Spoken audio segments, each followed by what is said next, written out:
In one sense, evacuating a pair of sick workers from the South Pole is business as usual for the Kenn Borek aircrew, an airline that specializes in transport to remote polar destinations.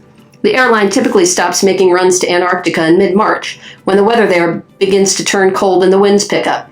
The call for this mission came in June, the time of year when the land of ice and snow sees little daylight, the time of year when no aircraft has ever made the journey across the Drake Passage, known for its vicious winds and storms, and then on into the heart of the South Pole.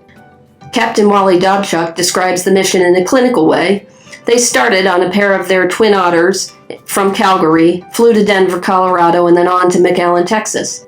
From there, the crew took a commercial flight to Punta Arenas, Chile, while a backup crew flew the twin otters to meet them on the small city along the Strait of Magellan. There, they rested and consulted with officials from the National Science Foundation. The crew waited 36 hours for favorable weather. From there, they faced an 8 to 9 hour flight across the Drake Passage to Rothera Station on Adelaide Island. They were carrying a specialty load, and they were about 5,000 pounds over the normal manufacturing weight. What sort of slows us down or stops us on that road is en route icing, or any kind of icing on that routing there. You kind of get the frontal systems move through, and the clouds build up to 25,000 feet, and it's icing or moderate icing all the way up, and we just can't we can't get up that high to get on top, and we can't hardly take any icing once we get the extra fuel on board that we need to make that trip.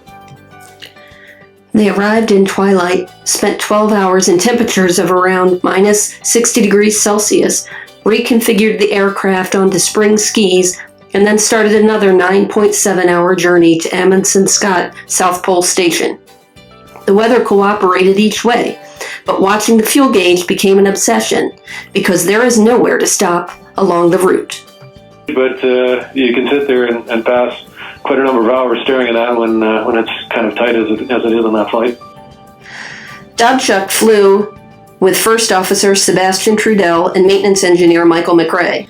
For Dobchuk, the best part was arriving safely in Rothera with the 2 rescued workers and meeting up with the next crew, James Hafney, Lindsay Owen, and Gerald Sirtwill, for a respectful handshake acknowledging a job well done.